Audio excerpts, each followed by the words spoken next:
સૌ સાથે અવસારે સત્ય અવસારે. આજની ગુરુકથામાં પરમ ગુરુ શ્રીમદ કરુણાસાગર મહારાજ શ્રી રચિત સક્રત પરમ પ્રકાશ મણિ ભાષ્ય ગ્રંથને વિશે દિવ્ય પરમ ગુરુ સકરતા સિદ્ધાંતની સમજ આપતા કહે છે કે દુનિયામાં બ્રહ્મજ્ઞાનીઓ જે છે માને છે કે આ શરીર છૂટી જાય ત્યારે આપણો મોક્ષ થઈ જાય અને આ શરીરને અમે અળખામણા કરી દઈશું કે શરીર છૂટી જાય. અળખામણા એટલે અભાવ કરીશું તો શરીરનું કોઈ બંધન નહીં રહે. તો એની અંદર દિવ્ય પરમ ગુરુએ આગળ ગઈ કથામાં તમે શ્રવણ કર્યું વંચન કે કર્તાના અંશને કોઈ દેહ અળખામણો લાગતો નથી, કારણ કે જે અંશ જે શરીરમાં રહે છે એનાથી અજાણ નથી. પાંચે પાંચ શરીર સાથે એનો સંબંધ જોડાયેલો છે. જો અળખામણો હોય તો એને પછી કેવી રીતે ચલાવી શકે? એક શેઠ એના પુત્રના માટે 5 માળની હવેલી બનાવી દે તો એ 5 માળ પુત્ર એને જાણતો હોય છે, એનાથી અજાણ નથી હોતો. એવી જ રીતે પરમ ગુરુ કહે છે કે સ્થૂળ દેહ છે તે તુચ્છ છે, છતાં પણ એમાં પ્રીતિ છે બધાને. દરેક અંશને આ શરીરની અંદર 5 શરીર છે. આ શરીર દેખાય છે એ સાથે 5 શરીર છે. એમાં ક્યારે એને અભાવ થતો નથી. આ સ્થૂળ શરીર છે એ તો એકદમ તુચ્છ છે, છૂટી જવા વાળો છે, પરિવર્તન થવા વાળો છે. છતાં પણ આગળ ઘણા મહાપુરુષો થઈ ગયા, જ્ઞાની થઈ ગયા, મોટા પરમહંસો શિવ સંકાદિક નવયોગીની આજ્ઞા લઈ એમણે આ શરીરને ટકાવી રાખ્યું હતું, એને પુષ્ટિ આપીને. તો ઘણા સમય સુધી એમને આ શરીરને ટકાવી રાખ્યું. તો તુચ્છ હોવા છતાં એને અળખામણો નથી લાગ્યો, એને અભાવ નથી થયો, કારણ કે આ શરીરનું પણ મહત્વ છે. જો આ એક તુચ્છ ગણાતા શરીરમાં પણ આ અંશ પ્રીતિ રાખે છે, મમતા રાખે છે, છોડી દેવાનું છે ને શરીર તો કે રહેવાનું છે, જેવું છે એવું રહેવાનું નથી. છતાં મમતા કેટલી છે? ઘરડા થઈ જઈશું ને તો મમતા છૂટવાની નથી. તો પછી બીજા 4 દેહ છે કેવી રીતે છૂટે? એની પ્રીતિ કેવી રીતે છૂટે? એની અંદર જે વાસના ભરેલી છે એ છૂટતી નથી. કોઈ એમ કે આ શરીર છૂટી જાય ને અમારો મોક્ષ થઈ જાય, એ શક્ય નથી. અને એ પ્રમાણે જો માને તો પરમ ગુરુ કહે છે કે આગળ બધા જે થઈ ગયા શિવ સંકાદિક ઋષિ મુનિઓ, તો એના મતનો અભાવ થશે, એનો મત જૂઠો પડશે. એમણે આ શરીરને છોડવા માટે કેટલી સાધના કરી છે, તપશ્ચર્યા કરી છે, ત્યારે આ શરીરનો મોહ છૂટે છે. એટલે પરમ ગુરુ કહે છે કે તમે જે માનો છો એ અજ્ઞાનતાને કારણે માનો છો. તમે અલ્પજ્ઞ ગતિવાળા છો, આ શરીરને જાણતા જ નથી એટલે ગમે તેમ કહો છો તમે, પણ હકીકતમાં એમ થતું નથી. એટલે તમે તમારા શરીરને નથી જાણતા તો આ જગતની રચના જેમણે કરી છે એને તમે કેવી રીતે જાણી શકો? જે એને પોતાનું જ ભાન ન હોય તો બીજાને કેવી રીતે ઓળખી શકે? એટલે પરમ ગુરુ કહે છે કે તમે માત્ર જ્ઞાનથી મોક્ષની વાતો કરો છો, પણ સ્થૂળ દેહની અંદર જો તમને વ્યાધિ થયો હોય અને મટતો નથી, એ સ્થૂળ દેહની ગતિ પણ તમારા હાથમાં નથી. જો તમે મોક્ષ કરી શકતા હો તો તમારા શરીરમાં રોગ થાય અને તમે મટાડી શકો. તો જો શરીરનો એક રોગ ન મટી શકતો હોય, એ પણ તમારા હાથમાં નથી, તો આ શરીર છૂટ્યા પછી મોક્ષ પ્રાપ્ત કરવો એ પણ તમારા હાથમાં નથી, કે વાતોથી મોક્ષ થતો નથી. એટલે આ સ્થૂળ શરીર કરતા સૂક્ષ્મ કારણ, મહાકારણ અને પરમ કારણ, આ દેહ તો બહુ જ આયુષ્યવાળા છે. કરતા માલિક એવા વજ્રમય બનાવ્યા છે કે લાંબો સમય રહેવા વાળા છે. અને પરમ કારણ દેહ તો કર્તાનો જ્યાં સુધી સંકલ્પ રહે ત્યાં સુધી એ રહેવા વાળો છે. એટલે એવા જે પાંચમો પરમ કારણ દેહ છે, જે કર્તાને અંશની નજીકમાં રહ્યો છે. તો આવા પરમ કારણ દેહને તો કે છે આદિનારાયણ મળતા પહેલા તો બ્રહ્માને પણ ખબર નહોતી કે આ પાંચમા પરમ કારણ દેહની ગતિ કેવી છે. તો પછી સામાન્ય જે બકવાસ કરે છે એવા બ્રહ્મજ્ઞાનીઓને કહે છે કે તમને પંચદેહનું અલ્પજ્ઞપણું છે, અને કર્તાને તો અનંત બ્રહ્માંડનું જે વર્તમાન ચાલે છે એનું સર્વજ્ઞપણું છે. એટલે તમે કશું જાણતા નથી, અને અલ્પ જ્ઞાનને કરીને તમે આ દેહને કેવી રીતે નાશ કરી શકશો? તમારું જે જ્ઞાન છે એ કર્તાથી વિમુખ કરનારું છે. જો એવા જ્ઞાનને લોકો સાચું માને તો પછી કોઈની ભક્તિ કરવાની રહેતી નથી. અને પરમ ગુરુ કહે છે કે પછી લોકો કોઈ ઉત્તમ કર્મ પણ કરતા નથી, પછી મધ્યમ કર્મ કરે અને નીચ કર્મ પણ કરે, પરિણામે જીવાત્મા નીચ યોનિમાં જાય છે. એટલે આ બંધનમાંથી છૂટવું હોય તો પરમ ગુરુ કહે છે કે આપણે જ્ઞાન, ભક્તિ અને જ્ઞાન, વૈરાગ અને ઉપાસના કરવી પડે. એ સિવાય આ જીવ આ સંસારના બંધનમાંથી છૂટી શકતો નથી. તો જ્ઞાનની વાત કરી ત્યારે કહે છે કે કર્તા સંબંધી જે જ્ઞાન, વૈરાગ અને ભક્તિની તમે આરાધના કરો, તો જ્ઞાન કોને કહેવાય? કે આ જે શરીર છે એની અંદર રહેલો જે અંશ છે એને જાણવું એ જ્ઞાન છે. બાકી તો આપણે બધું બહુ જ્ઞાન હોય છે, ભણીએ છીએ, પણ એ જ્ઞાન અહીંના વ્યવહાર પૂરતું જ મર્યાદિત છે, પછી એ કામ લાગતું નથી. અને ઘણીવાર તો જીવનમાં એવી સમસ્યાઓ આવે છે કે આપણું ભણેલું કોઈ ભણતર કામ લાગતું નથી. ઘરમાં સમસ્યા થાય ત્યારે તમારી પાસે ડિગ્રી હોય તો કામ લાગે છે? એટલે આપણું આ શરીરમાં આપણે કોણ છીએ એને જાણવું, એનું નામ જ્ઞાન છે.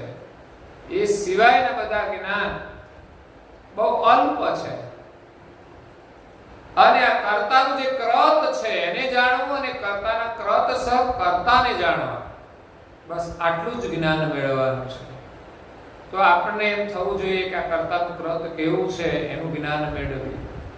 જોવાનું ખરું આખી દુનિયા એને, પણ કર્તાએ કેવું બનાવ્યું છે એને જોઈને આપણે આનંદ થાય. બીજું આવે છે વૈરાગ. વૈરાગ જ્યાં સુધી ના લઈએ ત્યાં સુધી આ સંસારનું બંધન છૂટતું નથી, જન્મ મરણનું દુઃખ મટતું નથી. તો વૈરાગ કોને કહેવાય? કે પદાર્થની અંદર આપણી વૃત્તિ ચોટેલી છે કે નહીં? પદાર્થને જોઈને આનંદ થાય છે, તો પદાર્થને વિશે જે વૃત્તિ છે એને પાછી વાળી અને કર્તાના વિશે જોડવી, એનું નામ વૈરાગ છે. આ ભક્તિનો માર્ગ સહેલો નથી. જ્ઞાન એટલે આપણા સ્વરૂપનું જ્ઞાન મેળવવાનું, આ શરીરમાં આપણે કોણ છીએ, આ શરીર કેવું છે કેવી રીતે બનાવ્યું છે અને આપણે આ શરીરમાં ક્યાં બિરાજીએ છીએ અને આ શરીરને કેવી રીતે ચલાવીએ છીએ, કેવી રીતે ચલાવવું જોઈએ. આપણે તો મનની ઈચ્છા પ્રમાણે કરીએ છીએ ને બધું, એટલે આપણી અધોગતિ થાય છે. આપણે રાજા આપણે છીએ, પણ રાજ કોણ કરે છે? મન. એટલે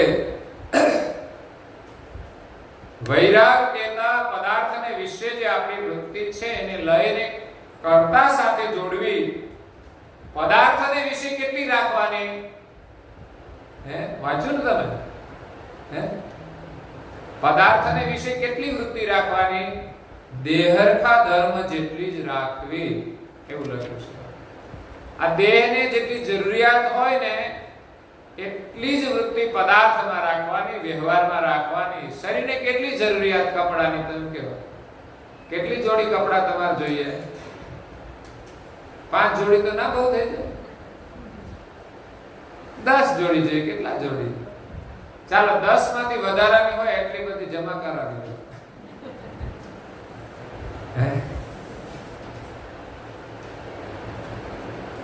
શરીરને ખાવાનું કેટલું જોઈએ? અને રહેવા માટે મકાન જોઈએ. આ તો છે જ તમારી પાસે, રહેવાનું મકાન છે. હવે શું ચિંતા? તો કે એકાદું આણંદમાં લઈ લે તો ભાડે આપી દેવાય. આવી આપણી બધી કલ્પના હોય છે. એટલે પદાર્થમાં આપણી વૃત્તિ લાગેલી છે, એટલે પછી આપણે જન્મવું પડે, મરવું પડે અને અહીંયા આવવું પડે.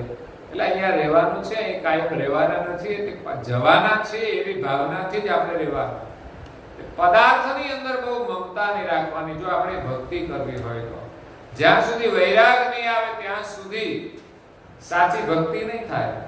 અને ત્રીજું સ્ટેપ છે ભક્તિનું. તો ભક્તિ કહેતા કર્તાનું ભજન, સ્મરણ અને ઉપાસના કરવી, એને ભક્તિ કહેવાય છે. તો આપણે જે પ્રવૃત્તિ કરીએ છીએ, નિયમ પાડીએ છીએ, એ પરમ ગુરુની ભક્તિ છે, જેમાં કર્તાનું આપણે સ્મરણ કરીએ અને પરમ ગુરુ દ્વારા આપણે કર્તાની ઉપાસના કરીએ છીએ. એટલે ફરી રિપીટ કર્યું પરમ ગુરુએ કે કર્તા સંબંધી જ્ઞાન મેળવવું હોય તો જ્ઞાન, ભક્તિ, વૈરાગનું આરાધન એ જ એક મંત્ર છે. આપણા જીવનનો એક મંત્ર બનાવવાનો કે જ્ઞાન, વૈરાગ અને ભક્તિ, આ ત્રણેયનો સમન્વય થાય ત્યારે જ આપણને જ્ઞાનની પ્રાપ્તિ થાય છે, જ્ઞાનની અનુભૂતિ થાય છે. જ્ઞાન પંચ દેહને વિશે આપનું આપ જાણવું, ફરી રિપીટ કર્યું આપણે. વૈરાગ એટલે કર્તાના કૃત સ વર્તમાન કર્તાને જાણવા, એટલે જગતને જોવાનું છે, પણ જ્ઞાન દ્રષ્ટિએ જોવાનું છે. દરેકના શરીરો છે ભિન્ન ભિન્ન પ્રકારના. કોઈ સુંદર શરીરો છે, કોઈની અંદર સુંદર કલાઓ છે, કોઈનો સુંદર સ્વભાવ છે. જીવનમાં સારું સારું આપણે નિરીક્ષણ કરવાનું છે, કોઈની સાથે બગાડવાનું નથી. અને વૈરાગ કહેતા પદાર્થને વિશેથી વૃત્તિને લઈ એક કર્તામાં જ રાખવી. સમજણ પડે છે?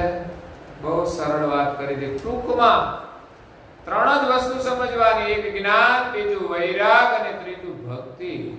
જ્ઞાન એટલે આ શરીરમાં આપણું સ્વરૂપ ઓળખવું, એનું નામ જ્ઞાન.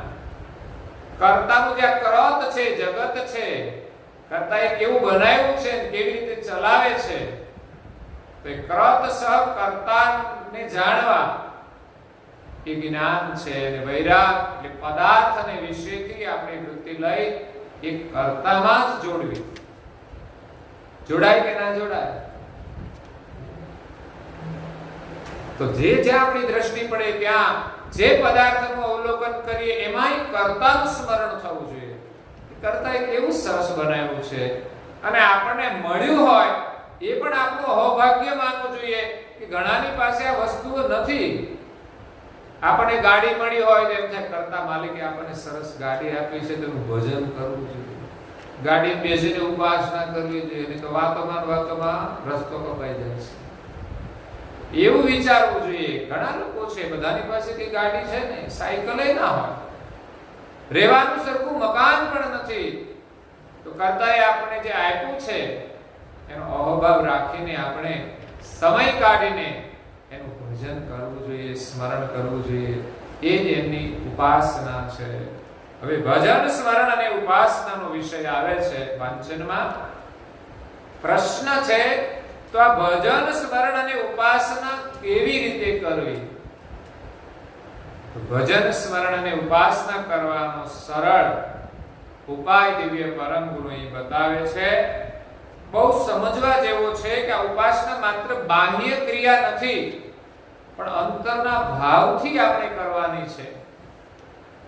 તો નિજ કર્તાના કૃતની મહદતા જોઈને, મહદતા એટલે મહાનતા, એમની વિશેષતા જોઈને અંતરને વિશે અથાહપણું માનીને ગદગદ કંઠે થવું. અથાહપણું મતલબ કે આપણે કોઈ પણ કર્તાની કૃતિ જોઈએ તો આપણે એનો પાર ન પામી શકીએ એવું આ જગત બનાવેલું છે. આ શરીર જુઓ તો પણ કર્તા માલિકે કેટલું અદ્ભુત બનાવ્યું છે. પક્ષીઓ બનાવ્યા છે અદ્ભુત, એના રંગો બનાવ્યા છે, એના અવાજ ભિન્ન ભિન્ન પ્રકારના છે, વૃક્ષો ભિન્ન ભિન્ન પ્રકારના બનાવ્યા છે. તો એ જોતા અથાગણું માનવાનું છે. કર્તાની જે રચના છે એનો આપણે છેડો પામી શકતા નથી. ત્યારે ગદગદ કંઠે થવું, આપણો કંઠ ગદગદિત થઈ જાય એમના ગુણગાન ગાવા માટે, એમના પ્રત્યે અહોભાવ જાગે કે કર્તાએ કેટલું અદ્ભુત જગત બનાવ્યું છે. અને જેનું વર્ણન ઘણા ભજનોમાં પણ આવતું હોય છે કે કર્તાએ કેવી દુનિયા બનાવી છે.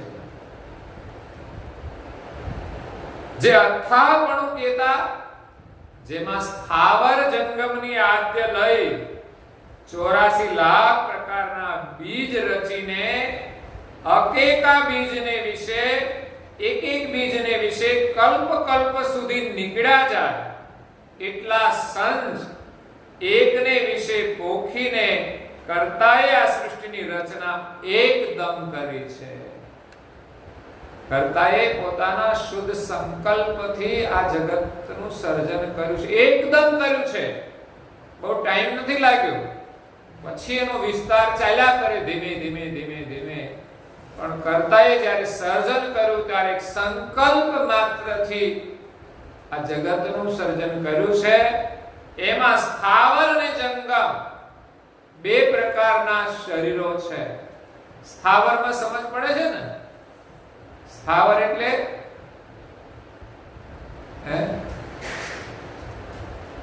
સ્થાવર એટલે જે સ્થિર છે એ વનસ્પતિ જાતિની સ્થાવર કહેવાય. અને જંગમ એટલે,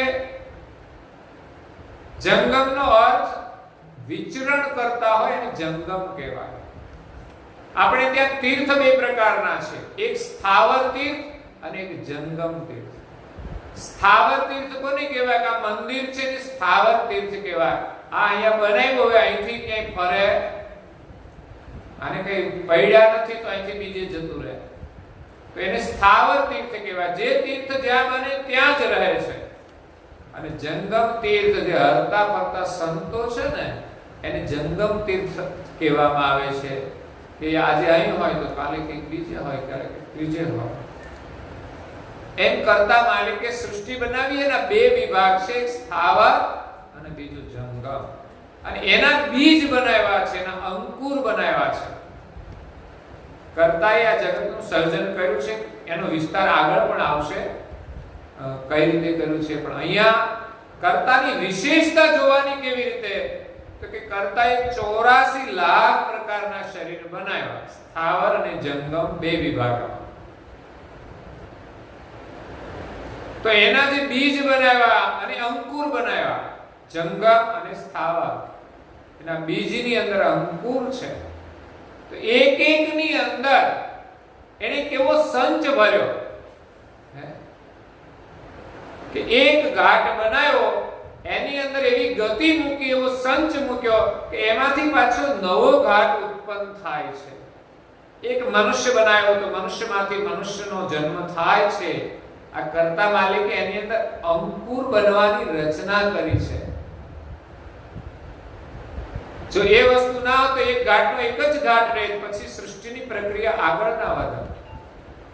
આવું તમામ ઘાટમાં છે, એક ઘાટમાં નહીં.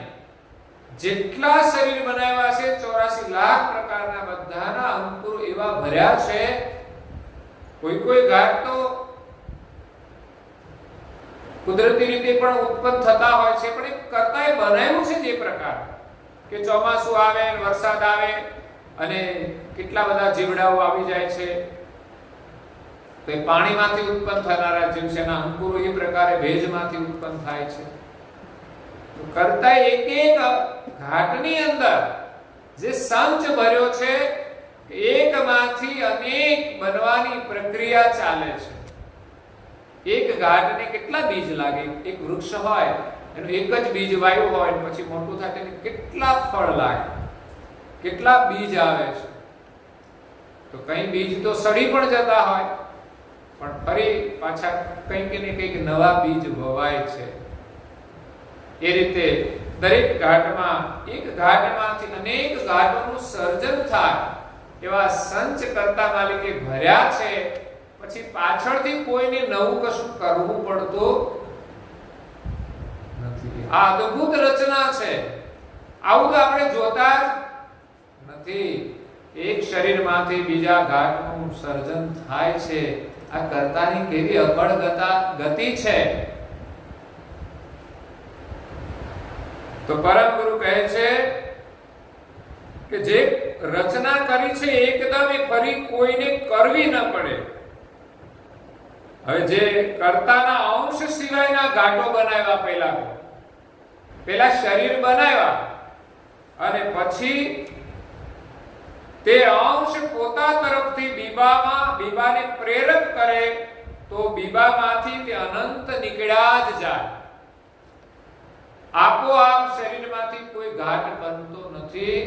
પણ પેલા કરતાએ આ બીબા બનાવ્યા, શરીર બનાવ્યા, એની અંદર અંકુર ભર્યા છે. પણ જ્યારે એની અંદર અંશ આવ્યો ત્યારે એ શરીરમાંથી અંકુરનું નિર્માણ કરે છે. આ શરીરમાં જે ચૈતન્ય અંશ છે બ્રહ્મરંધ્ર સ્થાનમાં છે અને બ્રહ્મરંધ્રની અંદર જ્યોતિ પુરુષ નિરંજનનો વાસ છે. ત્યાં જ્યોતિ છે. આ બેઠા એની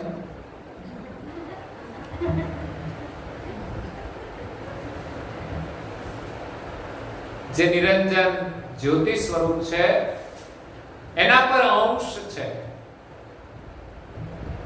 આ અંશ ને એક શોક છે અંકુર ઉત્પન્ન કરવા. તો એ બ્રહ્મરંધ્રની અંદર જે જ્યોતિ છે ત્યાં કર્તા માલિકે એ રચના કરી છે કે જ્યોતિ જો જમણી બાજુ ઝૂકે, જ્યારે સંતાન પ્રાપ્તિ કરવાની હોય અને જ્યોતિ જો જમણી બાજુ ઝૂકે તો એની અંદર નરના બીજ ભરેલા છે અને ડાબી બાજુ જો ઝૂકે તો એમાં માદાના બીજ ભરેલા છે. આપણને એમ થાય કે આ દીકરો અને દીકરીનો ભેદ કેમ પડે છે? તો આ શરીરની અંદર બંનેના અંકુર ભરેલા છે અને એ સંબંધ વખતે એ જે બાજુ જ્યોતિ ઝૂકે ત્યારે એમાંથી નર કે માદાના બીજ એ વંકનાળથી અંદર આવે છે અને એ જે બીજ આવે પ્રમાણે સંતાનની પ્રાપ્તિ થાય છે. અને જ્યોતિ કઈ બાજુ ઝૂકે એ બંનેની નાડીઓ પર આધાર રાખતો હોય છે. ઈંગલા અને પિંગલા બંને નાડીના પ્રભાવથી પુત્ર અને પુત્રીની પ્રાપ્તિ થાય છે. ઈંગલા એ માદા નાડી છે, ચંદ્ર નાડી, એટલે એનાથી પુત્રીની પ્રાપ્તિ થાય. પિંગલા એ પુરુષ નાડી છે, સૂર્ય નાડી, એ ચાલતી હોય તેનાથી પુત્રની પ્રાપ્તિ થાય. પછી બંનેની નાડીના સંયોગે કઈ રીતે સંતાનની પ્રાપ્તિ થાય છે એનું પરમ ગુરુએ વિસ્તારથી વર્ણન કર્યું છે, જે જાણવા જેવું છે. અને જાણો તો તમને અહોભાવ જાગે કે કરતા કેવું જગત બનાવ્યું છે. આ એમ જ બધું ચાલતું નથી, પણ આ બધું જાણવા જેવું છે. જે જાણીને આપણને કરતા પ્રત્યે અહોભાવ જાગે અને અંતરથી એનું સ્મરણ થાય. તો આ શરીરની અંદર અંશ આવે છે અને અંદર ભરેલા જે બીબા છે, અંકુરો એને બહાર કાઢવાનું કામ કરે છે. જેમ એક કોઠારના વિશે કોઈ રકમ ભરી હોય તો આપોઆપ નીકળશે નહીં, તેને કોઈ પુરુષ કાઢે તો જ નીકળે છે. એ જ રીતે આ શરીરની અંદર કરતા અદ્ભુત સમૃદ્ધિ મૂકી છે. જો તમે સાધના કરો તો એ સમૃદ્ધિ તમને પ્રાપ્ત થાય. પણ આપણે એ કરવાને બદલે સંસારમાં કઈ બીજી તરફ દોડતા હોઈએ છીએ તો છેવટે જીવન પૂરું થઈ જાય છે અને હાથમાં કશું આવતું નથી. કર્તાની આપેલી જે સમૃદ્ધિ છે એ આપણે અહીંયા ખર્ચી કંગાલ થઈ અને જીવ ચાલ્યો જાય છે. એટલે અહીંયા માનવ દેહ મળ્યો છે એ જ્ઞાન, વૈરાગ અને ભક્તિની સમૃદ્ધિ પ્રાપ્ત કરવા માટે મળ્યો છે, જેના દ્વારા આપણે ઉપાસના કરવાની છે. તો આગળ પરમ ગુરુ કહે છે કે એ પ્રકારે સર્વ બીજ રૂપી મઠને વિશે કર્તાએ ઘણા બીબા ભરી રાખ્યા છે, એના અંકુરો ભરેલા છે. કર્તાના અંશ રૂપ પુરુષ એ બીજકની અંદર પ્રવેશ કરે તો અનેક ઘાટ નીકળ્યા જાય છે. જો ચૈતન્ય અંશ ન હોય તો આ ઘાટમાંથી ઘાટ બીજો બનતો નથી. વૃક્ષની અંદર હોય, પશુની અંદર હોય કે પ્રાણીમાં હોય કે પક્ષીમાં હોય, એમાં અંશ હોય ત્યારે જ એની પ્રક્રિયા આગળ વધે છે. અને કુદરતી સંબંધો એવા બાંધ્યા છે કે નર અને માદા એ બંનેનું જોડાણ છૂટી શકે એવું જ નથી. એટલે કુદરતી પ્રક્રિયા ચાલ્યા જ કરે છે. આ તો કોઈ સંતો વળી સંસારમાં ન જોડાય એ સિવાય તો સારો સંસાર આ નર માદાની જોડીમાં ગોઠવાયેલો જ છે.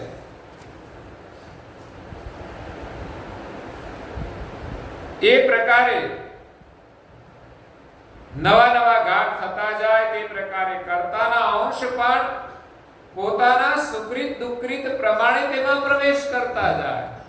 જો એક ઘાટ તો છે એની અંદર અંશ છે, એ અંશ અંદરથી બીજા અંકુરો દ્વારા નવા ઘાટોનું સર્જન કરે તો ઘાટ જ્યારે જન્મે પછી મનુષ્યનો હોય, પ્રાણીનો હોય, પશુનો હોય, પક્ષીનો હોય કે વનસ્પતિનો હોય, એ કોઈ પણ બીજ કઈ વવાય અને ઉગે કે કોઈનો જન્મ થાય એટલે એની અંદર પછી નવા અંશો પ્રવેશ કરતા જાય છે. કેવી રીતે પ્રવેશ કરે તો કે પોતાના સુકૃત દુષ્કૃત પ્રમાણે. કોઈ ગરીબને ત્યાં જન્મે છે, કોઈ અમીરને ત્યાં જન્મે છે, કોઈનું શરીર શ્યામ હોય છે તો કોઈનું ગોરું હોય છે. આ દરેક સાથે એના કર્મનો સંબંધ જોડાયેલો છે. એટલે પરમ ગુરુ કહે છે કે જ્યારે નવા નવા શરીર નીકળે, ઘાટ નીકળે ત્યારે કર્તાના અંશ પોતાના સુકૃત દુકૃત પ્રમાણે તેમાં પ્રવેશ કરતા જાય. આ પ્રકારનો અનુભવ જોતા કરતા વિના અન્ય દેવનું શું કરેલું છે વિચાર કરો. દેવો કામ કરે છે આ જગતમાં, કર્તાએ જે સોંપેલું છે તે, પણ આ જગતમાં એમણે કશું બનાવેલું બસ કર્તાએ જગત બનાવ્યું છે, શરીરો બનાવ્યા અને એની અંદર અંશ આવીને કાર્ય કરે છે. દેવો તો દેવી તત્વ આ શરીરની અંદર આંખ જોવાનું કામ કરે, હાથ લેવા મૂકવાનું કામ કરે, નાસિકા ગંધ લેવાનું કામ કરે, તો એમાં તત્વો કામ કરતા હોય છે. પણ આ ઘાટમાંથી નવો ઘાટ ઉત્પન્ન કરવાનું કાર્ય કોઈ દેવ કરતા નથી. કર્તાએ શરીર એવા બનાવ્યા છે ને એની અંદર સંચ ભર્યા છે અને કર્તાનો અંશ આવીને આ ક્રિયા કરે છે. કુદરતની વ્યવસ્થા પ્રમાણે થાય છે. આ સર્જન કરવામાં દેવોનું ક્યાંય મહત્વ નથી. એ પ્રકારે કર્તા અદ્વૈત છે, એક જ છે, બધા ભગવાન નથી. આ તો બધા ભગવાન બનાવી દીધા છે, લોકો માને છે. બે હાથ ને ત્રીજું માથું, માત્ર શ્રદ્ધાથી લોકો માને છે, લોકોની પાસે જ્ઞાન છે. જો આપણે જ્ઞાનનો અભ્યાસ કરીએ તો ખબર પડે કે આ જગતનું સર્જન કરનાર એક સર્જનાર અદ્વૈત છે. એ એક છે, બે નથી. દ્વૈત એટલે બે થાય અને અદ્વૈત એટલે એક થાય. અદ્વૈતનો બીજો અર્થ એકમાંથી બીજું થવું એ દ્વૈત કહેવાય. જ્યારે કર્તા એક અદ્વૈત છે, એ બીજા કોઈનાથી ઉત્પન્ન થયા એને અદ્વૈત કહેવાય. કર્તા એક અદ્વૈત છે જે નિજ કરતા વિના બીજા કોઈ જ કરતા નથી. એક જ સર્જનહાર છે. જગમાં જીવ માત્રના એક જ સર્જનહાર છે રે, પરમ કૃપાળુ ઓખે સૌને સરખો પ્રાણ માટે, સૌને સરખો જીવવાનો અધિકાર છે. કરતા માલિક બધાને એક સરખું જીવન આપે છે, કોઈને ઓછું નહીં, કોઈને વધારે નહીં. એક જ કરતા છે, કારણ કે કર્તાના કર્યાથી જ બધું વિસ્તાર પામી રહ્યું છે. અને જીવન પણ એ જ આપે છે, સિવાય કોઈ દેવ આપણને જીવન નથી આપતા.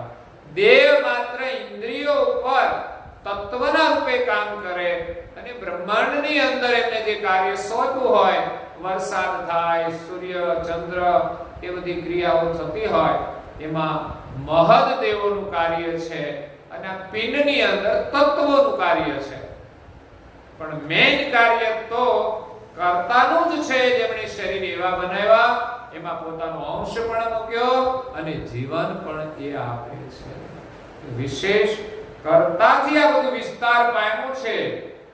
એવા અસંખ્ય વિભૂતિના રચનાર એક જ કર્તા છે. કેટલી સુંદર વાતો છે. આપણે આટલું વાંચીએ, અભ્યાસ કરીએ તો કર્તાનો મહિમા સમજાય. એટલે હું કહું છું કે તમે પરિવાર સાથે વાંચો, ભલે 10% સમજાય, પણ તો આપણને કંઈક નવું જાણવા મળશે, નવું જ્ઞાન પ્રાપ્ત થશે. અને જે જાણવા જેવું છે તે, નહીં તો આ જીવન પૂરું થઈ જશે અને જે જાણવા જેવું છે એની આપણને ખબર પણ નહીં પડે અને ભક્તિ કરવામાં વિશેષ આપણો ભાવ જાગે.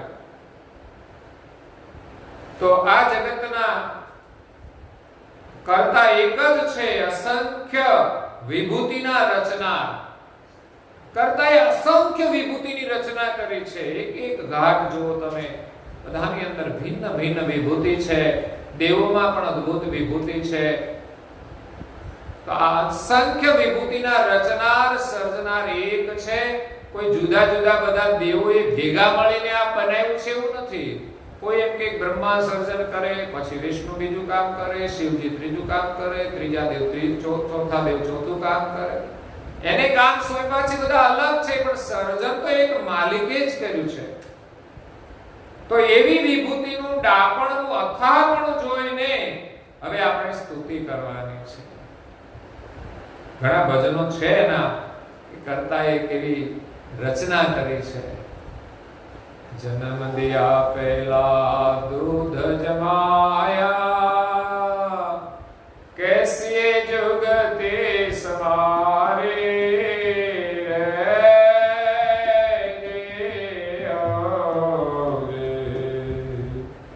नवे मास तक रक्षा योगिनी अंश दयाल धारे केवल करता अकल गते छे तुम्हारे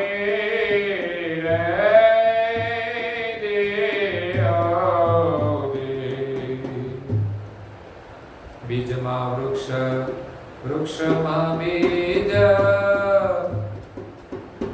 બહુ સુંદર વાતો લખી છે. જે આમાં પરમ ગુરુએ અત્યારે વાત કરી, બીજ એક બીજની અંદર અનેક બીજ ભરેલા છે. બીજમાં વૃક્ષ છે ને વૃક્ષમાં બીજ છે. એમ એક ઘાટમાં બીજો ઘાટ સમાયેલો છે, એની અંદર બીજો ઘાટ સમાયેલો છે. કેવી અદ્ભુત રચના છે. ઘણા વૃક્ષો એવા પણ છે જેને બીજ નથી, છતાં એનું અસ્તિત્વ મટતું નથી. આપણે જોઈએ કે માનો કે ઘણા વૃક્ષો એવા છે જેને બીજ નથી લાગતા, પણ એની ડાળીઓ રોપે તો થઈ જાય છે, એનું અસ્તિત્વ જતું નથી. ઘણાના ફૂલ હોય એ પણ એની અંદર બીજ રૂપે હોય છે. એટલે આ અથાપણું જે છે, કર્તાની જે વિભૂતિનું ડાપણ, જે કંઈ સારું બનાવે ને એક ડાપણ કહેવાય. કર્તાએ જે વિભૂતિઓ બનાવી છે એની અંદર જે ડાપણ કર્યું છે, તો ઘણા નથી કે બહુ ડાપણ નહીં કરે. આ શબ્દ આપણે ત્યાં વપરાય છે. કંઈક આપણે કામ કરતા હોય સલાહ આપે, આપણે એમ કે ભાઈ બહુ તું ડાપણ કરના વચ્ચે, પણ કરતાએ જે જગત બનાવ્યું છે એની અંદર જે ડાપણ વાપર્યું છે એ વિભૂતિની અંદર એનું અથાગણું જોઈને સ્તુતિ કરવાની કે હે કરતા. મેં જે હમણાં ભજનની વાત કરી કે જન્મ દિયા પહેલા દૂધ જમાયા, આ કુદરતી રચના છે, આપણે જોઈએ છે માતાની અંદર બાળકના આહાર માટેની વ્યવસ્થા સમય સૂચક હોય છે, એ પણ એક કુદરતી વ્યવસ્થા છે. આવું તો ઘણું બધું છે. આ ભગવાને હાથ બનાવ્યા છે, જોની આંગળીઓમાં કેટલા બીજાગરા મૂક્યા છે. આટલું વળે ત્યારે સીધી સીધી રાખી હોત તો પછી કઈ આમ થાત જ નહીં ને. ઘણા સીધી હોય છે, કઈ હલે નહીં ચલે નહીં તો કેટલી તકલીફ પડતી હશે. પણ કોઈ પણ જગ્યાએ આપણને ક્યાંય તકલીફ ન પડે એ પ્રકારનું સુંદર શરીર બનાવ્યું છે. પછી કઈ પણ ખોડ હોય એ કર્મ આધીન બનતી હોય છે. બાકી કર્તાની મૂળ રચના તો એવી છે કે ક્યાંય કર્તાએ એની અંદર કચાશ નથી રાખી, ક્યાંય ભૂલ નથી. પહેલાના સમયમાં જે એન્જિનિયરોએ નવી નવી ગાડીઓનું સંશોધન કર્યું ત્યારે પહેલી ગાડી બનાવી, પછી ધીમે ધીમે એમાં ફેરફાર કર્યો, આગળ જતા વધુ ફેરફાર કર્યો. આજે એક કંપનીની ગાડી હોય, પહેલું મોડેલ હોય, એમાં કઈ ફરક હોય, બીજું પાછું નવું નીકળે, લેટેસ્ટ આવે. અત્યારે જો ને મોબાઈલ આવે છે તો એ કેટલું વર્ઝન છે, તો કે 4થું 5મું 6થું 7મું 8મું. Internet 2G 3G 4G 5G 6G આ બધું આમ અપડેટ થતું જાય છે. કરતા માલિકે જે દિવસના ઘાટ બનાવ્યા છે એવા ને એવા છે, એમાં કોઈ ફરક છે. વિજ્ઞાન એમ કહે છે કે માણસને પૂંછડા હતા, ધીમે ધીમે ઘસાઈ ગયા એમ કહે છે. સાચું લાગે તમને? ગપ્પુ મારી દીધું છે કે નહીં? એ કે વાંદરામાંથી માણસ છે, આ પૂંછડા ઘસાઈ ગયા. તો આજના વાંદરા છે પાછા માણસ થવા જોઈએ ને? આજના વાંદરા વાંદરા જ રહેશે. આ તો પહેલા જ આ પ્રક્રિયા થઈ ગઈ પછી નથી થઈ. પછી જે માણસ થયા પછી માણસને પૂંછડા નથી આવતા. લે નહીં તો અંકુરમાં જે વસ્તુ ભરી હોય એ ઘસાઈ જાય, પણ જે નવું અંકુર હોય ને એની અંદર તો મૂળ રચના જ હોય.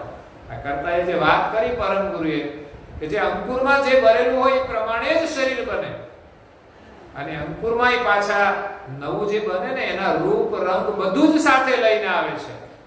જે પ્રમાણે તત્વ ચાલતું હોય, પૃથ્વી તત્વ ચાલે તો શ્યામ રંગ હોય, જળ તત્વનો સફેદ રંગ હોય, અગ્નિ તત્વનો લાલ રંગ હોય, વાયુ તત્વનો લીલો રંગ હોય, આકાશ તત્વનો શ્યામ છે, પૃથ્વીનો પીળો છે. આ પ્રકારે એ શરીરના જે રંગ છે ને એનો પ્રભાવ તત્વ ઉપર છે. બહુ વાંચવા જેવું છે. એક વખત તો આપણે અવશ્ય, હું કહું છું કે આપણે ગ્રંથ વાંચવા જ જોઈએ. જેને રુચિ નથી ને એને પણ તમે સંભળાવો.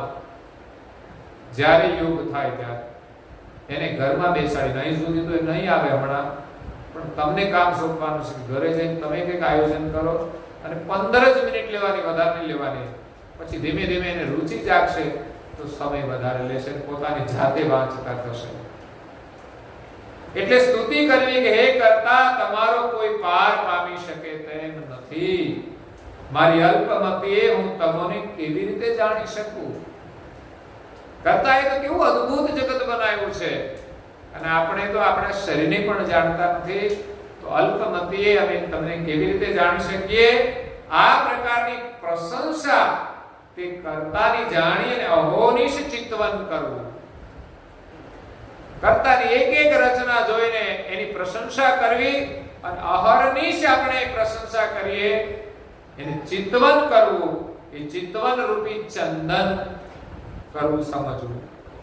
અહીંયા આપણે 12 ચંદનથી પૂજન કરીએ છીએ, પણ મંગલા આરતીમાં ગાઈએ છીએ ચિત્તવન ચંદન ચૈતન અર્ચન અનુભવ શંખ લિયો સમરી. શંખ વગાડીએ છીએ આપણે.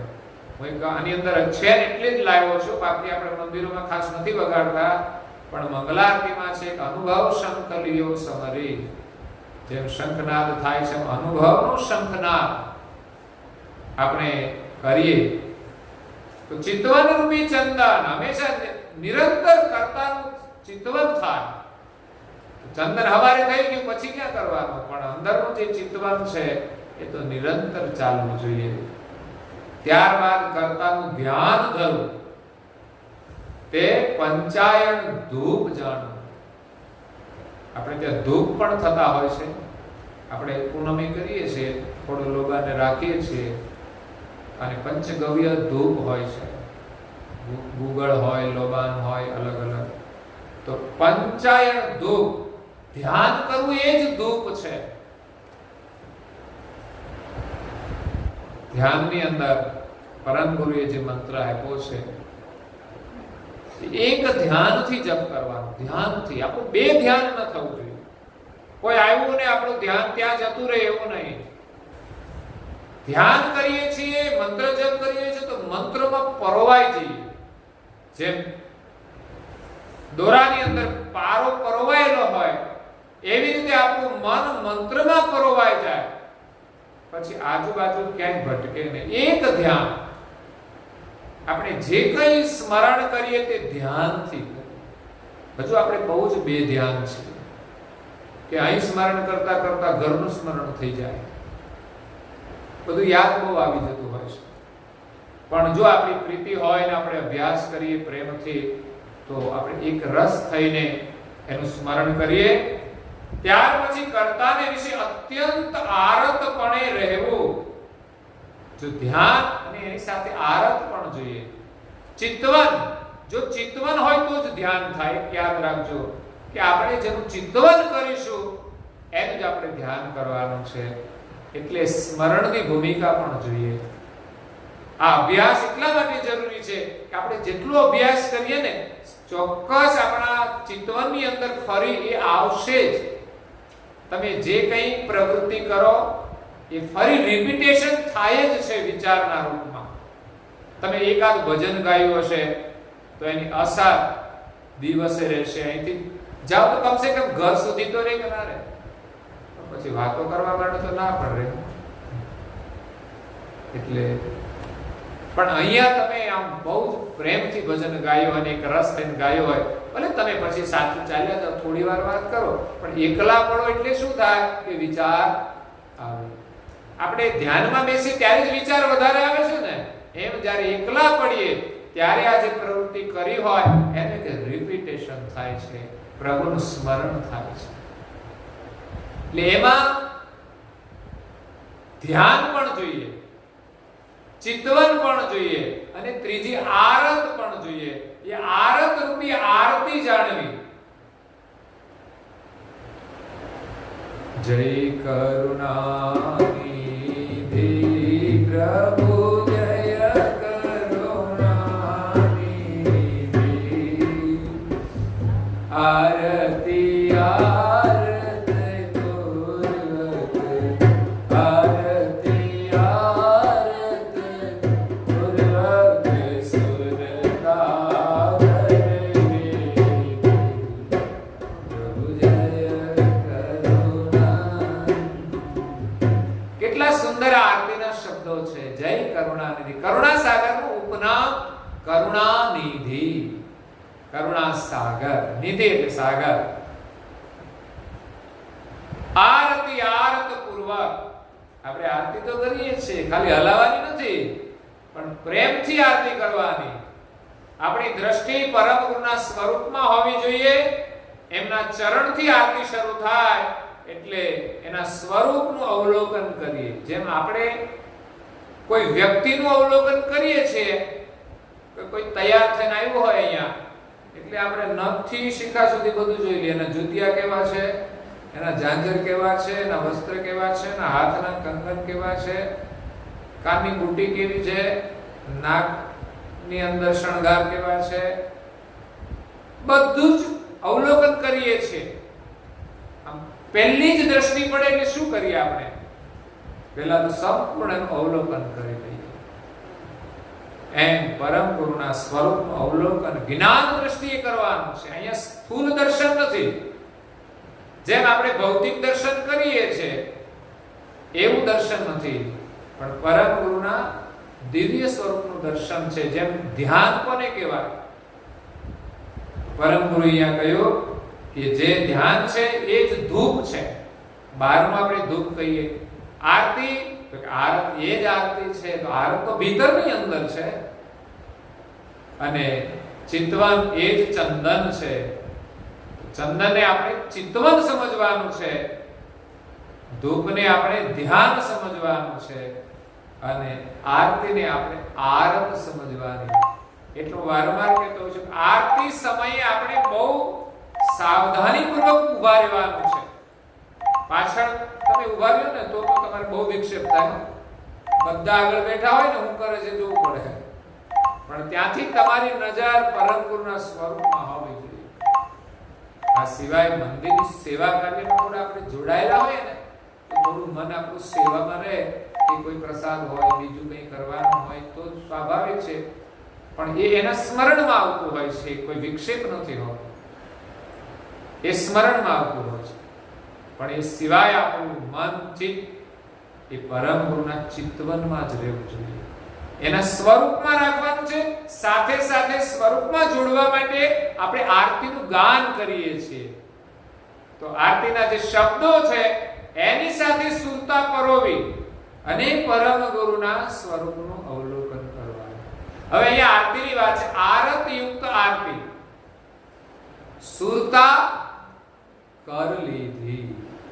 આરતી કે ક્યાં આપણે રાખીએ છીએ? હાથમાં લઈએ છીએ, હાથમાં લઈને કરીએ છીએ. તો આરત રૂપી આરતી ક્યાં લીધી છે? કે સુરતા રૂપી હાથમાં લીધી છે. સુરતા એ હાથ છે અંશનો, અને આરત એ આરતી છે. તમારી સુરતા બહાર ફરે અને આરત તમારી પરમ ગુરુમાં રહી શકે. પરમ ગુરુની આરતી કરીએ ત્યારે આપણી સુરતા પણ એમના સ્વરૂપમાં જોડાવી જોઈએ, અને આપણે આરતીનું જે ગાન કરીએ છીએ એ શબ્દોના ભાવ સાથે આપણી સુરતાને એના પરમ ગુરુના સ્વરૂપમાં જોડવાની છે, અને પરમ ગુરુનું દર્શન કરવાનું છે. આરતી બહુ શાંતિથી કરવાની હો, એવું નહીં કે આમાં ફેરવા પડે દિવેટો ઉડી જાય. આપણો ખ્યાલ રહેવો જોઈએ કે આરતી એ પછી તમારે દિવેટો જોવી પણ ના પડે, કાયમનો અભ્યાસ થઈ જાય કે આરતી આપણે ધીમે ધીમે સીધી જ રાખીને ઉતારીએ કે એક પણ દિવેટ એમાંથી પડે નહીં. આમ નીચે મૂકીએ તો પણ શાંતિથી મૂકવાની, દિવેટ એમાંથી નીચે ના પડવું. એટલે પરમ ગુરુ કહે છે કે કર્તાને વિશે અત્યંત આરતપણે રહેવું. ઘરમાં તમે રહેતા જશો ને, દરેકના પ્રત્યે આરત હોય છે. બાળકોના પ્રત્યે આરત હોય છે, ખાવામાં પણ આરત હોય છે. કપડા સારા પહેર્યા હોય તો એમાં આપણે હરિસમ જોયા જ કરીએ, એમાં કેટલી બધી આરત હોય.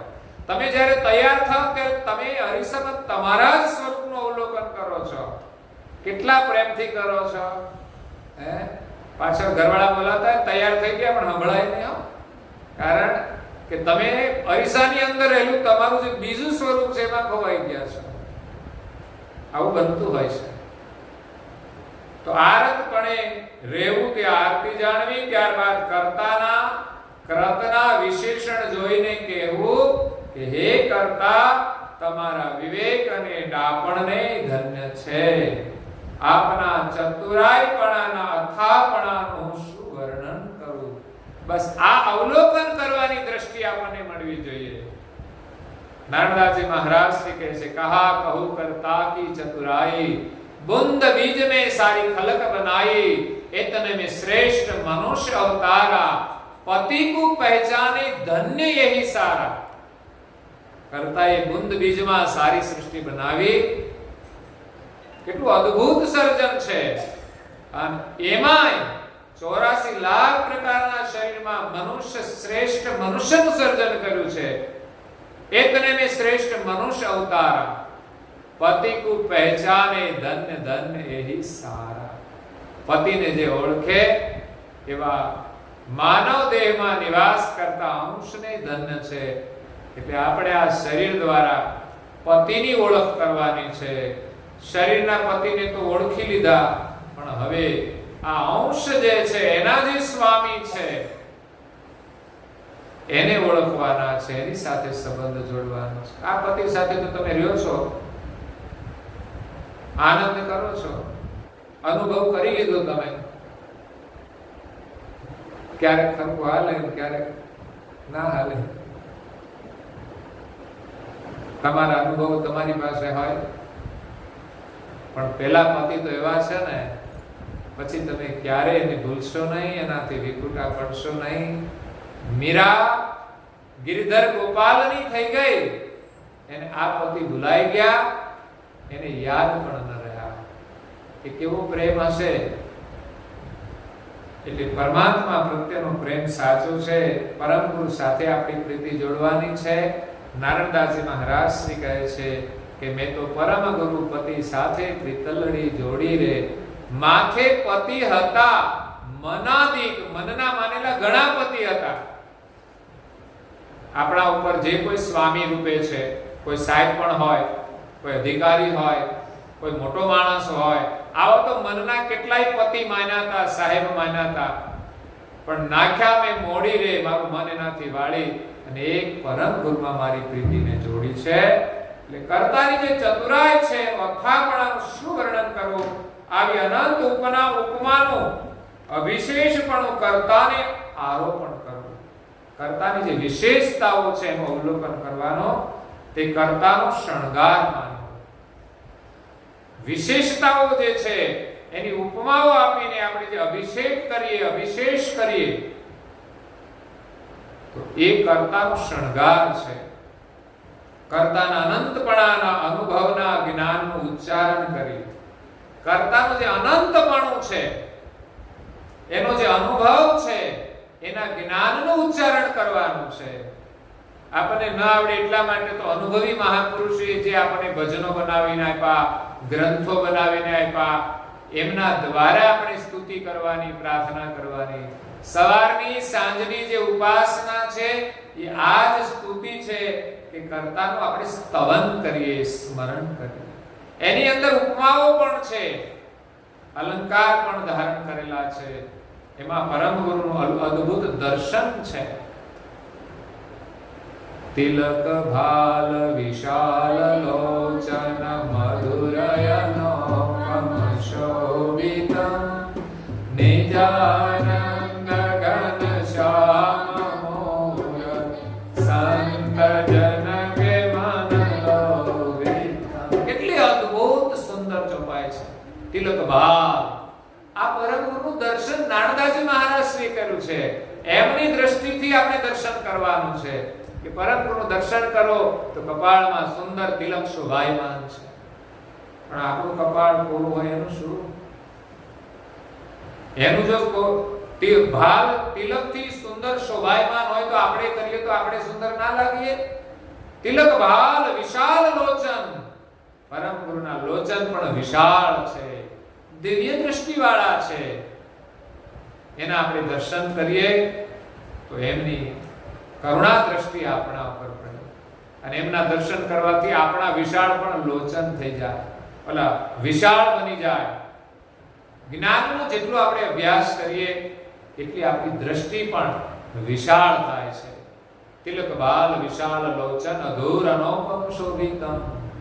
અધૂર એટલે હોષ્ટ, એ તો અનુપમ શોભે છે. આ નારણદાસજી મહારાજનું દર્શન છે. કેમ અનુપમ શોભતા છે? લાલી કરી છે એટલે તો સુંદર દેખાય ને. ફોટાની અંદર તો આમ સુંદર લાલાશ હોય છે અને એ પણ કુદરતી હોય છે જ. હોઠ તો એની લાલીમાંથી શોભે જ છે, પણ બહેનોને ઉપરથી કૃત્રિમ લાલી કરવી પડે છે. કુદરતી લાલીથી જ શોભવા જોઈએ. તમારી જે વાણી છે એ હોઠથી બહાર નીકળે છે. એ જો મધુર વાણી હોય ને તો એ તમારા હોઠ શોભે છે. તમે બોલો એટલે હોઠની મૂવમેન્ટ થાય. મધુરતા વાણીમાં હોય તો એ હોઠ શોભે, અને કોઈ આમ બકવાસ કરતું હોય પછી એના તમે હોઠ જોજો કેટલા સુંદર લાગશે. હે, ગમે તેવા શબ્દો નીકળતા હોય, અપમાનિત હોય તો એ હોઠ શોભતા નથી, ભલે લાલી કરેલી હોય. કોઈ એમ ચુંબન કરશે, હોઠની શોભા એમાંથી અમૃત વાણી નીકળે છે. અધુર અનુપમ શોભિતમ નિજાનંદ ઘનશ્યામ મુરાદ. પરમગુરુનું સ્વરૂપ નિજાનંદ સ્વરૂપ છે. જે આનંદમાં હોય ને એ સુંદર સ્વરૂપ છે, પણ મોઢા બગડેલા હોય, એમાં લાલી લગાડી હોય તોય એ શોભતું નથી. નિજાનંદ ઘનશ્યામ મુરાદ સંત જન કે મન લોભિતમ. સંતો અને ભક્તોના મન દર્શન કરવા માટે લોભાયમાન થાય છે. આ સુરતાની અંદર એક લોભ પણ હોય છે. જે દુનિયાનું સ્વરૂપ સુંદર છે ને આપણે બધું જોવું ગમે છે. કોઈ વસ્તુ હોય તો ગમતી હોય, કોઈ વ્યક્તિ હોય તો ગમતી હોય, કોઈના કપડા સુંદર હોય તો ગમે છે, તો પરમ ગુરુનું સ્વરૂપ સુંદર હોય એના દર્શન કરવાનો એક લોભ સંતો અને ભક્તોની અંદર હોય છે. એટલે તમે ઘરથી અહીં સુધી આવો, આ એક દર્શનનો લોભ છે. બાકી તો કે આજે ઘરે દર્શન કરી લેશું, તો એ દર્શનની લોભ વૃત્તિ નથી. જ્યારે સુંદર સ્વરૂપ નિહાળવાનું હોય, અહીં કોઈ સેલિબ્રિટી આવે ને તો આખા ગામના યુવાન ભેગા થઈ જાય, બોલો કે આજે તો દેવી પધાર્યા છે, તો ઘરમાં દેવી તો છે જ ને. એટલે સુંદરતાનું મહત્વ છે અને અવલોકન કરવું જોઈએ. અવલોકન કરીને કર્તાની બનાવેલી જે કૃતિ છે એનું આપણે મૂલ્ય કરવું જોઈએ. જે વિશેષતાઓ છે એ જોઈને આપણને ભગવાન યાદ આવે કે ભગવાને શું સુંદર શરીર બનાવ્યા છે. આગળ એક જ ફકરો છે. હવે તે કર્તાના અનંતપણાનો અનુભવ શી રીતે થાય? કર્તાની ગતિ અનંત છે, એનો અનુભવ કેવી રીતે થાય? તો કે કર્તાએ કરેલા જળ પદાર્થોનું દૃષ્ટાંત લઈએ કે જે પારસના દ્રવ્યના અંતનું જેવું વર્ણન. પારસથી આપણને જે દ્રવ્ય મળે, લોખંડનું સોનું થાય, તો પારસની કિંમત કેટલી, અને એનું વર્ણન કરવા જાય કે આની કિંમત કેટલી, તો એ થઈ શકે નહીં. કેટલી કિંમત કરવી? એટલી કિંમતનું આપણે લોખંડ લાવીએ તો પાછું લોખંડનું પાછું સોનું થાય તો કેટલા ગણું થઈ જાય. એટલે એનો અંત ન આવે. આનું મૂલ્ય કરવા જાય તો અંત ન આવે. પારસમણીની કિંમતનો અંત ન આવે. સોનાની કિંમત થાય, લોખંડની કિંમત થાય, વસ્તુની કિંમત થાય, પણ પારસની કિંમત ન થાય. એનો અંતનું વર્ણન, ચિંતામણીના ચિતવનના અંતનું જેવું વર્ણન.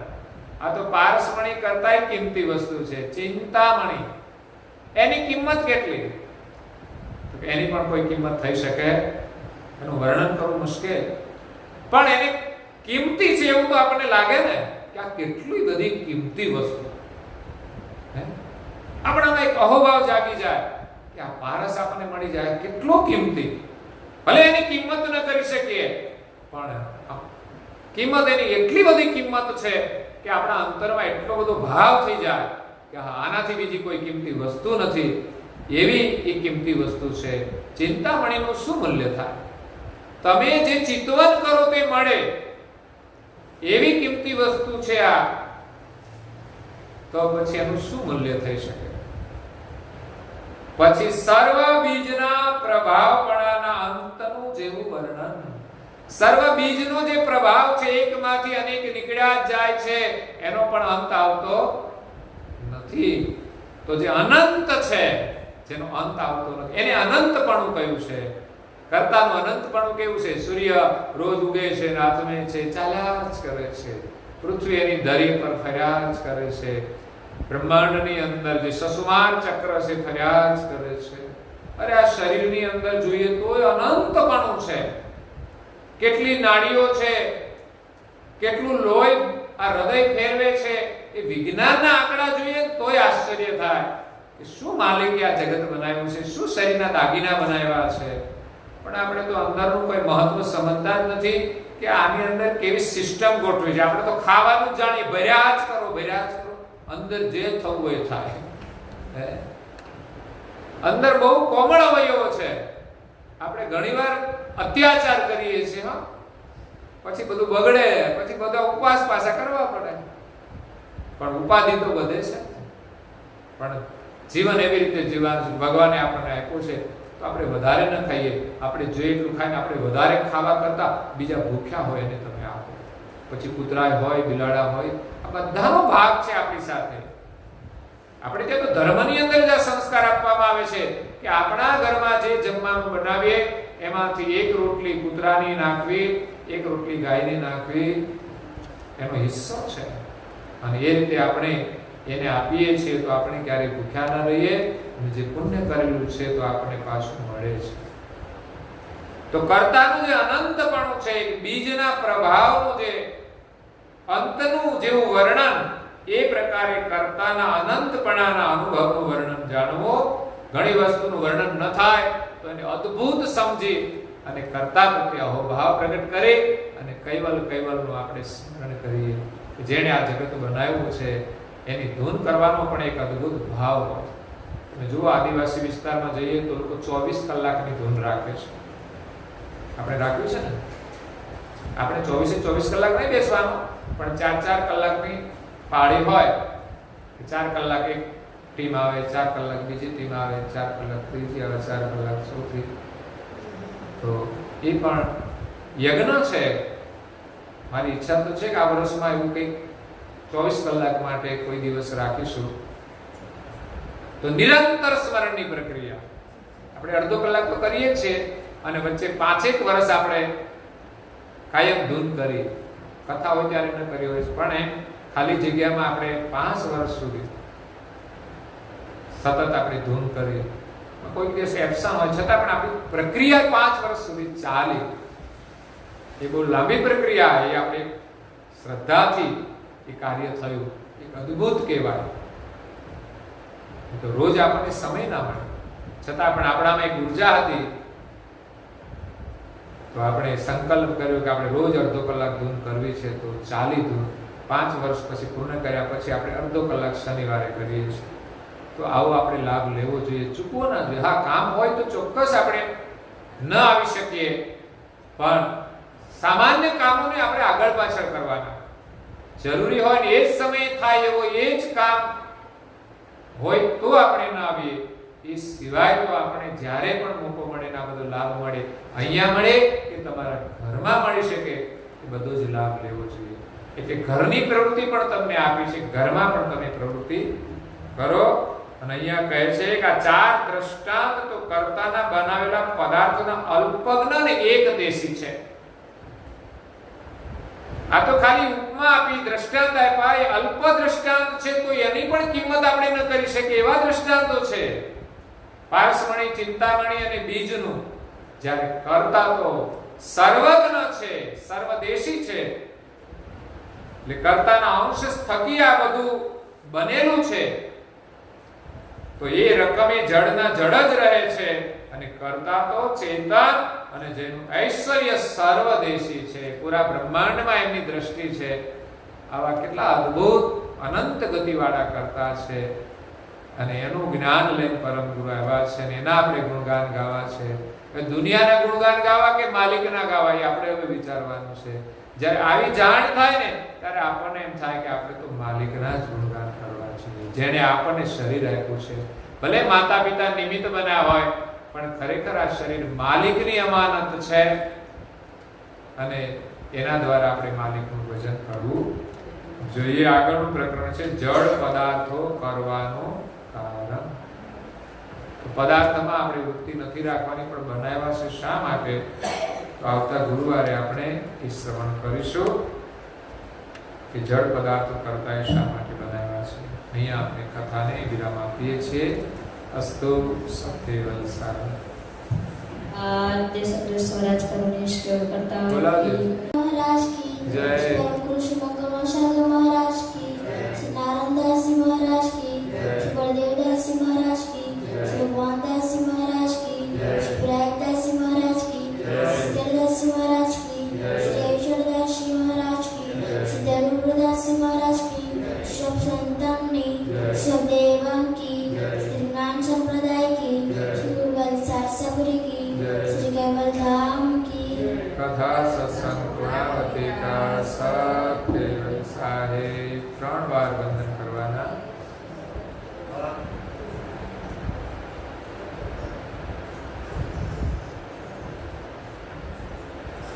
केवल अंशो साथ केवल साहेब आजू बाजू सौने